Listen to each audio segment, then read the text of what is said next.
y se va a meter torero también. Se va a meter torero y entonces estaba el mejor torero del mundo era Manolete, aún se sale en la televisión, Manolete.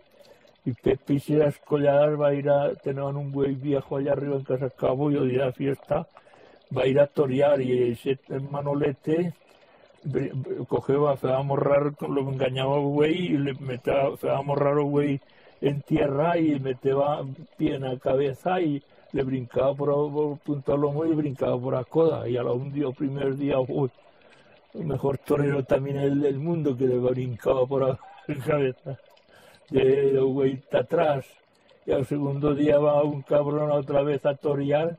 La apretaba, estaba allí delante del güey, la apretaba Faria en el culo, güey.